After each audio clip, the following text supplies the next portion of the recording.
Good morning, Flosstube. My name is Mandy, and welcome to my channel on cross stitch called Homegrown and Handmade. If you're new, thank you for checking this video out. And if you're old, thank you for returning and spending your very valuable time watching little old me.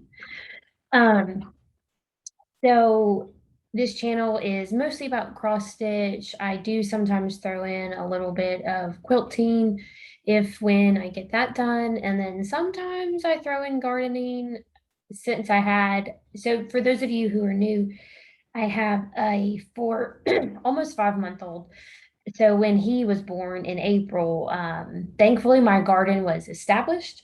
So I didn't have terribly much to do to it, but I kind of just let it die. So not much gardening has happened, but it is getting close to fall planting, which I'm excited about. My husband told me I could buy some bulbs. So I bought some tulip bulbs and then some ranunculus bulbs.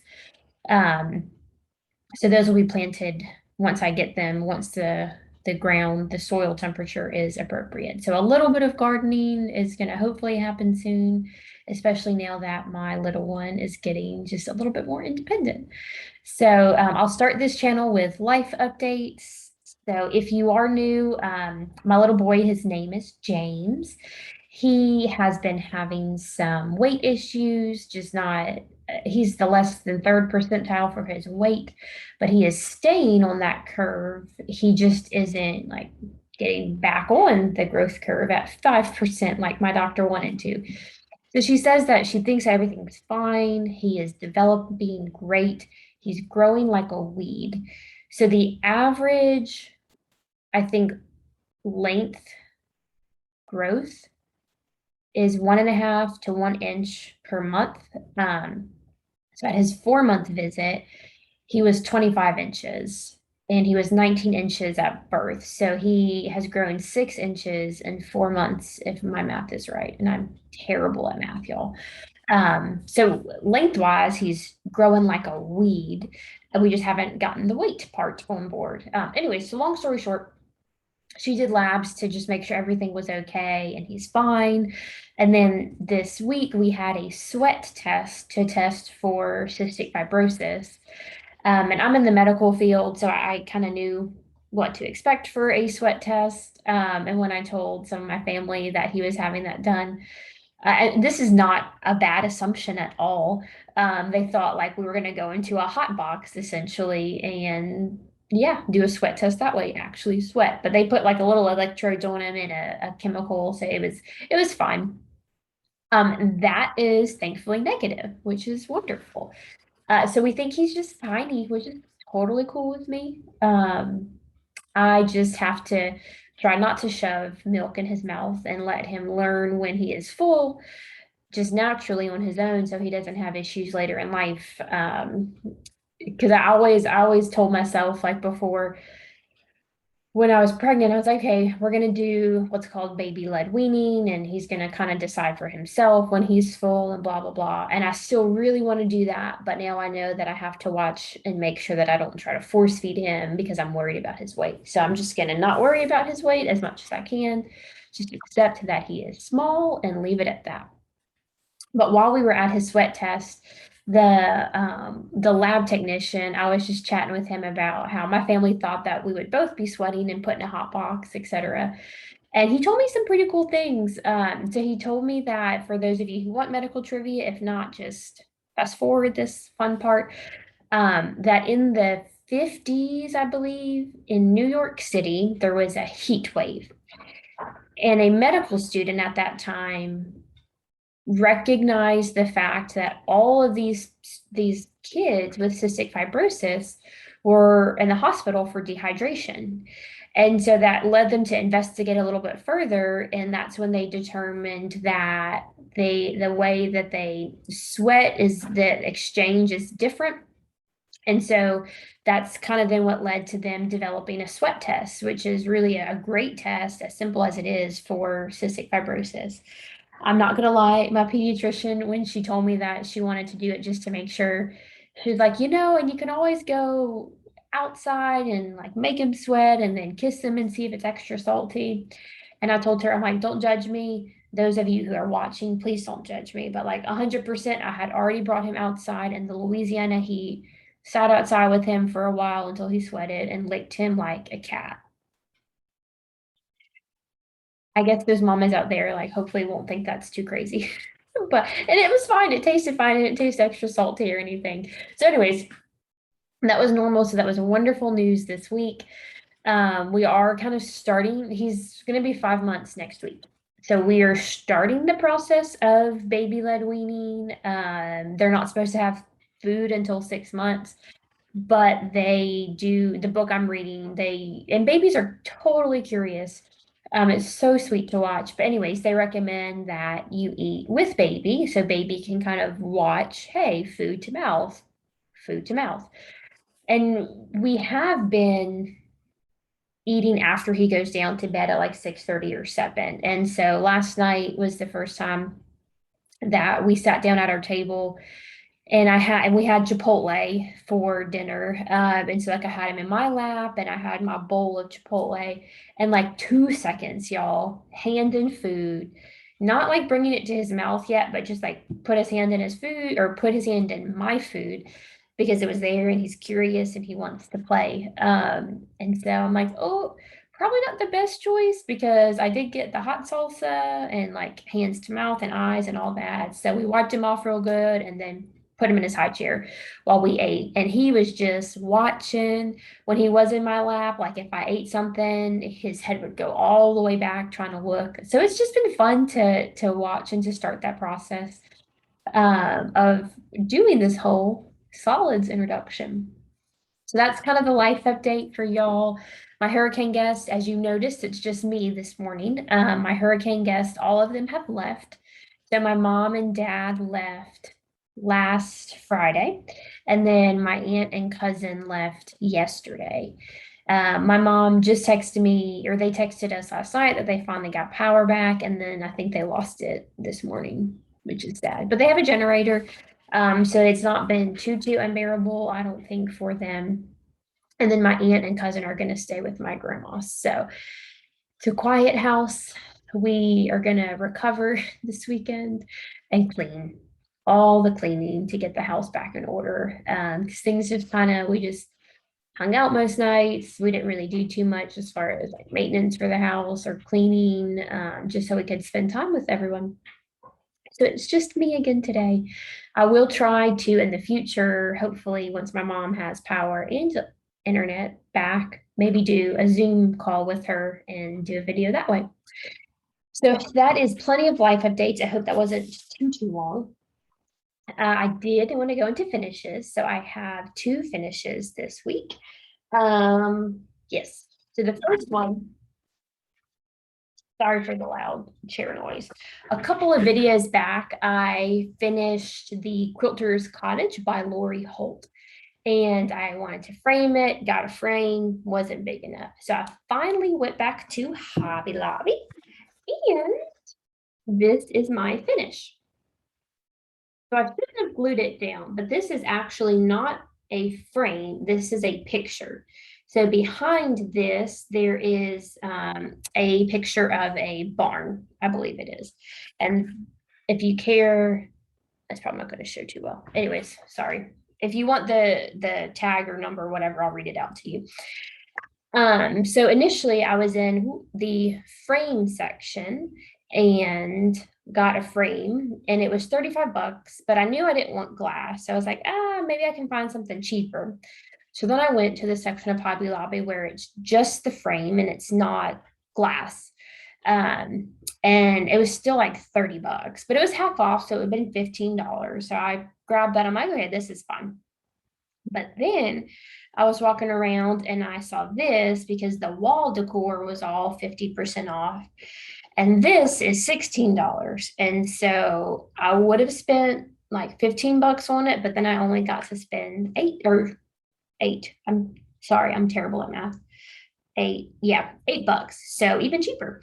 So I finished it on just a solid navy blue fabric and then put a little, this is my first time using No, this is not my first time using batting, but there is a little bit of batting behind it to pad it. And so this is it, and it's going to go on my wall in my sewing room. So I was very pleased with that finish. And then the last finish I'm so excited about. So I talked about this and I showed my progress last week on Prairie Schooler Christmas alphabet. And I talked about in a couple of videos back how I wanted to finish it and the finishing that I had in mind for it. So I'm sorry, I'm not as prepared as I should have been. A while ago, I think my dad, this was back when my dad did this. So he cut these blocks for me. I think this is just a 4x4 post, and he cut it into a 2x4 and then sanded the edges down. And so I had these blocks and I used them for some decorations. I showed in my previous video. I don't have those with me, unfortunately, but go look at it. But anyways, so I painted the blocks, and then what I like to do is flip them. So on the other video, you'll see that one side of the blocks reads out fall and the other one reads out boo. So you can just flip them. So it's one decoration, but two seasons that it covers. And so I knew that I had to finish the Prairie Schooler alphabet like that. And I did. I'm so excited. So these are the blocks, and I'm just in love. And so they're going to spell out, and I don't think I can. I'm going to try, y'all. So it's going to spell out Noel. And I have a fifth block if I want to make like a little decoration or put a bow on it or something to set up top. And then the back is just plain red. So I painted them just chalkboard red. You can do whatever color. You can distress it if you want to distress it. But then hopefully what my plan is to find some 4th of July patterns that would work well on the block and then just finish those on the back. And so it's just one thing that I have to store, but then it serves a dual purpose. And I'm just so in love with this. And if you follow me on Instagram, you saw my Instagram post about the corners. So most of you know that when you finish something on sticky board, you can sew the corners so they don't look like this. So I did not sew the fabric corners. So you can see how it's not perfectly pointy right there. But these have much more of a defined point. And so it was pretty obvious on the cross stitch. So I sewed those, but then on the fabric, I just didn't worry about it. So those are my two finishes, and I just am so excited about the Christmas alphabet. It is on 32 count taupe Lugana by Witchell. I think by Witchell. I love it. It's my favorite. I think I've said this. It's my favorite fabric to work on so far. And I bought quite a bit of it because I want to be consistent and do all of any Prairie Schoolers I want to do on that fabric. And I did not know how much fun Prairie Schoolers were going to be. I did a Santa like a month or two ago, and then I did the alphabet, and I just absolutely love. I don't know what it is. Maybe one of you can explain it to me, but I just love doing the Prairie Schoolers. They're just fun. I've already looked at other patterns. I've not bought anything because I don't need to buy anything. But it's just been a ton of fun. So I'm super excited about those finishes. And this weekend, hopefully my husband will be able to hang up that quilter's cottage for me. So those are my FFOs. I have not finished anything this week. I finished the alphabet is really what I finished. And side note, one thing that I love about Flosstube, and honestly, it's one of the two reasons that I keep doing it. One reason is to meet people and to just interact that way and get involved in the stitching community instead of just doing it on Instagram. But one thing is it really does motivate you to do things that you would otherwise kind of put off. So I've mentioned this before, like a lot of you probably, FFOing is not my strong suit nor my favorite part of cross stitching. I love the finished piece when it's all FFO'd and pretty and on display, but the FFO part really kind of gets me. But one benefit of a floss tube is it kind of not forces you, but you want to show off things. And so it kind of pushes you to FFO things or do things that you wouldn't normally do. And so I really like that it kind of just keeps me accountable, is a good word, to finish things and not just have a pile of finished cross stitch pieces hanging out in my sewing room. So for any of you who might watch this and you're like, oh, on the fence about doing a floss tube, or you're like, there's already so many floss tube and no one wants to see me or listen to me or see my stuff. It doesn't matter if you have 100 followers or 10,000 followers. I still think it's fun, and I still think it really just kind of pushes you to do more and to finish more, or pushes you out of your comfort zone. So if you're on the fence, do it. If you do it, let me know, and I'll be sure to watch your video and subscribe and encourage you, because it's really super. It's fun. It's fun. So speaking of Flosstube, my featured floss tube for the week. So I watched a floss tuber called Haley Stitches, and I'll put that below. She's pretty new. She just did a whip parade, and I love watching whip parades. And she mentioned that she loves watching whip parades. So go check her out if you haven't already. And she kind of inspired me to maybe do a whip parade. Do a lot of people do whip parades at the end of the year? Maybe. I don't know if I can wait that long. Anyway, so I might do a whip parade. Who knows? But they're really fun to watch. So go check her video out and enjoy and subscribe to her. Even if you don't like the person's videos or like their style of cross stitching or whatever it is, it's just super easy to click a thumbs up, like button, or subscribe to them. Even you don't have to watch their videos or get alerts for them or anything. But it's just an easy way to support the Flosstube community, because we're here to support each other. So that is the featured floss tube. And now we are going into whips. So one whip I forgot somewhere, so I won't be showing that one. But I have been working on my flea market flower by Lori Holt, and this is my progress. So I think, did I have this last time? I don't think I finished this whole thing, but anyways, so in my previous video, I'm going to fold this. In my previous video, I said how I messed up on this little guy. So I kind of left him alone, might play with him a little bit more. So I worked on this, and then I got more of the border done. So this is coming along really, really well. And I really love stitching it. It's not a holiday, it's not Christmas, which is weird that I'm enjoying it so much, because I really like to stitch in the holidays and the seasons. But I've been enjoying this quite a bit.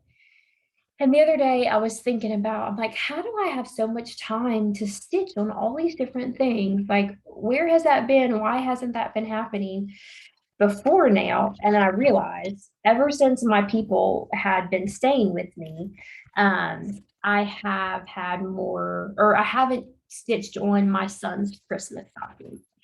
So my son's Christmas stocking is a big thing that I've been trying to finish. I'll show y'all, there's no progress on this. But I want to finish it for Christmas, of course, this year. I started it in February. And I have a previous floss tube. I started another stocking, and now we're on this one. Long story, not going to talk about it. But anyways, but whenever I stitch on this, I really kind of spread out, because it's a lot of color changes, a lot of everything. And so since my family has been in town, I haven't, because there's not been room to spread out and really stitch on it and leave it out, and etc. And so I realized that this bad boy has been taking up all my nighttime stitching. And honestly, like, I really don't want to stitch on it anymore, because I like stitching on other things and getting things finished and such. But I really do hummingbird. I think every video I make, I say hummingbird because there's a hummingbird, which is wonderful. Anyways, so I'm gonna start stitching on this probably next week again. So I will have less whips in progress because it'll all be focused on this. But I really want to get this done for our first Christmas together. And it's gonna happen. I just have to buckle down and do it.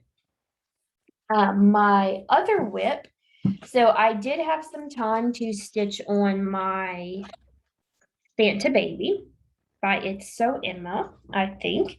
This was gifted to me by a wonderful viewer. So I have had time. Ooh, I didn't put it back in properly and it got extra wrinkled. So this is Santa Baby. So I have had more time. So I've worked on, this is just straight fill-in. It takes a while, but it's so easy to do in the car. So I filled in this circle right here and I'm working on just filling in the rest of his beard. And I fully anticipate this being done by Christmas. I just have no idea how I want to FFO this yet. Someone mentioned a pillow to me and I maybe could do that. But if you have any ideas, please let me know. And then the heartbreak. The heartbreak. So if you follow me on Instagram, oh, and look, my cute little needle minder. If you follow me on Instagram, you saw a post I made this week about this pattern. So this is George Decorates for Martha by Plum Street Samplers. I love Mount Vernon. I went for the first time a couple of years ago, and it was just my favorite part.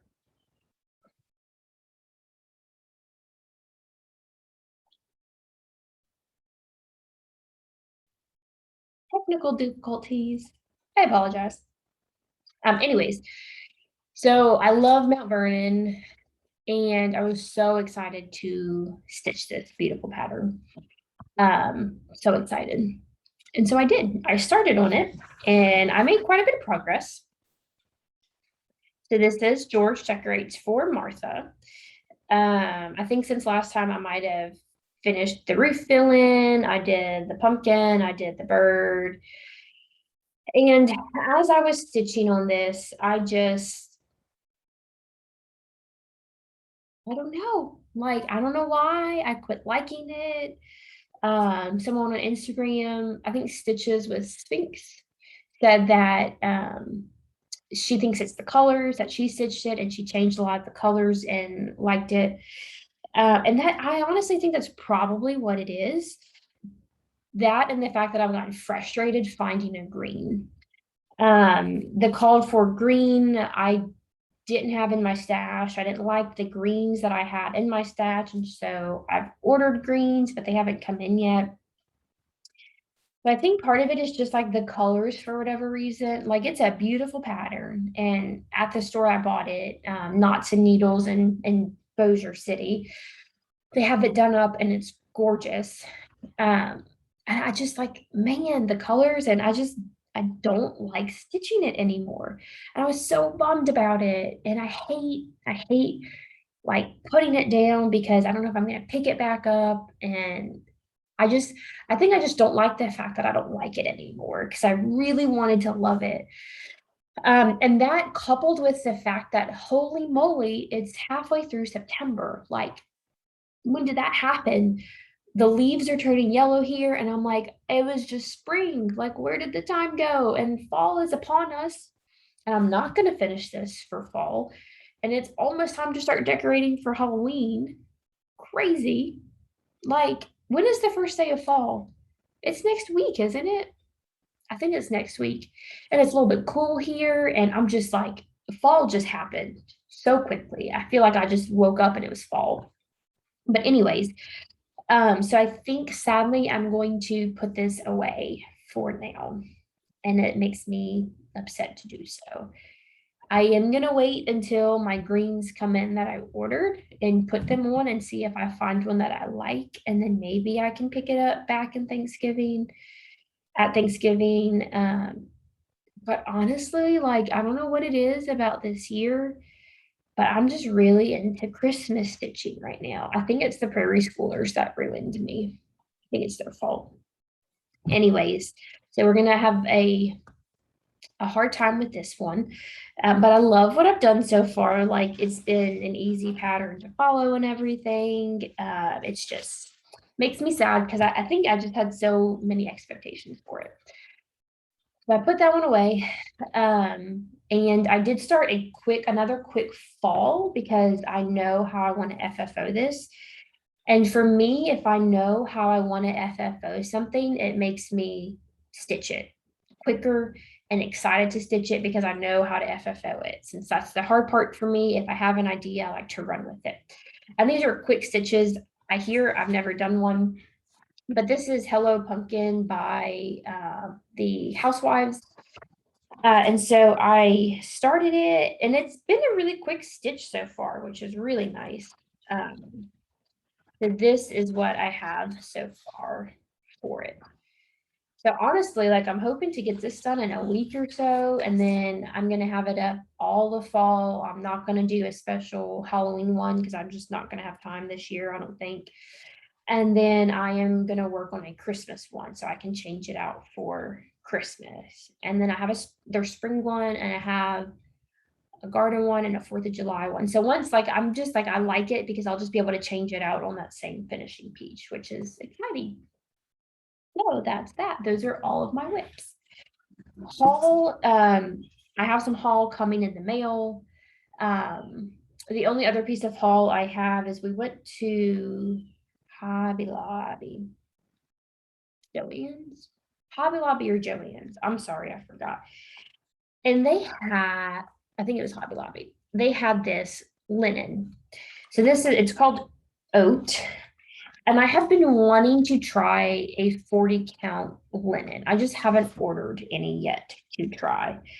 And this was like $6, so it wasn't bad. And it's a decent size piece. But this is 46 count linen. So we will see. If I'm gonna go all out, might as well go all out and see what it's like to stitch on 46 count linen. I don't think it's gonna be my go-to because I think it is gonna be really hard to see. But so I got that. Again, it's oh look, it's $7. The price is right there. So it's cheap. Uh Something just to kind of play with and figure out, do I like this? Do I not like this? So I can expand my horizons a little bit more for fabric. So that is all the haul I have. My husband is thrilled about that. Little does he, oh, story time. Um, so I bought some haul early this week. It was mostly I got colors for the George Decorates for Martha chart, the greens, and I need an orange and things like that. But then, like, of course, you can't just buy floss. So I bought something from Expo, a new pattern that I'll show y'all when I get it. So I bought that like Monday or so, and I'm like, oh, and we spent a little bit more money recently than we've intended to, which is fine. But like I was trying to tighten my purse strings because out of the two of us, I bleed money and he doesn't. So anyways, so I bought that and I was like, okay, he'll be fine. It wasn't like terribly much and like it'll all be good. And then a couple days later, I think on Wednesday, I get an email from Color and Cotton and they're like, your floss has shipped. And I'm like, I completely forgot that I signed up for that. So I got on their wait list for their floss club, and theirs is cool because you can do every 2 months, which I like, mostly because it made me feel better about doing it. So I did it. So I'm signed up for an every 2 month floss club for them, and you can pick like, I think if you want 3 flosses or I don't know, it's cool. You should go on the wait list for it. So that shipped. And so I came home and I told my husband, I'm like, I'm sorry. I bought this and I completely forgot that I had signed up for that. So like I bought more than I intended. And he's like, it's fine with his eye roll. Um, but then I did ask him before I bought the bulbs to play it. I'm like, can I buy these? Because I know like I've spent a little bit much. But anyways, so that haul hopefully will be coming in soon. And I'm pumped. I've never stitched with color and cotton. So I'm excited to just see what that's like. Um, Plan wise, My plans, honestly, for this weekend are not to stitch a lot. They are to clean the house and actually try to work in the garden a little bit since it feels so wonderful out here. We're going to go to our first game this week. So, our first tech game. I went to Louisiana Tech and we have friends that went there at different times, but we met at my work. And so we have season tickets. So, we go together. She has a almost 6 months old baby, but he was a preemie, so he's like the same size as my kiddo for the most part. And so we're gonna take our little boys, and she got us a tech bib for our baby shower, and she's got a matching one. So it's gonna be fun. It might rain, and I'm just like fingers crossed it doesn't, because I'm really looking forward to that. So those are plans. And then to wrap it up, I hope this video is not too long. I have no idea how long it is Mandy's Moments. So we will randomly pick a question and I will answer it just to kind of for y'all to learn a little bit more about me. So we will go with question one. Oh, the giveaway. Okay. Let me do, my phone is what I'm using to record. Sue, I don't know your last name. Sue, you are the one who won the giveaway. I will comment on your comment and I will give you plenty of time to claim this. I'm so sorry. I forgot your name, your last name. But anyways, you can choose between either one of these needle minders. This one glows in the dark. This one does not. They're adorable. So just comment with which one you want and I will ship that out to you. I'm so sorry. I almost forgot that. I'm not prepared, obviously. Been a crazy morning. So that being said, we will do Mandy's Moments real fast. And I will just pick a random number 150 because that's easy. So 150, the question is how, oh, this is a good question, y'all. How do you interact with someone you disagree with? So my husband and I have actually chit-chatted a lot about this topic over the past week. And I'm not going to dive into anything, but me and Tim think that social media has many negative impacts as much as it has good. And I think one of the really negative things about social media is how it's made us when we disagree with somebody, because it's super easy to comment on something that you disagree with and just be mean or ugly or anyways, it's just super easy to comment. I don't know what I'm trying to say. What I'm trying to say is social media is not a good platform for people who disagree with each other. And the pastor at the church that I go to said this a while back. He says that when he gets emails that just say like they disagree with him or they're like mean emails or whatever, like if he gets an email where someone disagrees with him, what he does is he emails them back and he says, hey, let's talk about this more. Like, would you like to come over to my house for dinner? And truly, y'all, I think, and I'm learning this over time, especially with the baby, that so much good can happen around the dinner table, like so much good. And so I think if someone disagrees with me, I want to hear their side. Like, we're unfortunately in a world where we're being force fed other people's opinions and we're not given enough opportunities to develop our own. And you develop part of your opinion by listening to people who disagree with you and seeing their side, because it can open your eyes to a perspective you didn't know, or they have their own personal experiences that have probably influenced their opinion. And so I think when someone disagrees with me, if they disagree with me, and if it's possible, like we need to chat it out because I want to hear what you have to say. And I hope that you want to hear what I have to say and that we both can be open minded and learn. And even if we don't agree at the end of the conversation, which probably won't happen, we still have formed a relationship and we still hopefully can be friends or acquaintances or still like each other. even if we don't disagree on something. And I think that as a society, we need to maybe just bring it back to like in-person interactions and face-to-face conversations and inviting people into your home. And I know that's been rough with COVID and all that unfun stuff. But anyways, that's long. I'm sorry, but that's a good question. I did not intend for that question to come up this morning. But if someone disagrees with you, I would just challenge you to like talk it out face to face, have coffee, whatever, because even if you don't agree with them or they don't agree with you at the end of it, you started this conversation and you've hopefully had a good time with that person. And you can then, you get the blessing of a relationship out of it and the blessing of understanding someone else's opinion and what they've gone through, etc. So, oh, sorry, I preached a little bit there, but that was a good question. Um, so thank you for tuning in. I hope y'all have a wonderful day. Happy stitching, and I will hopefully see y'all next week.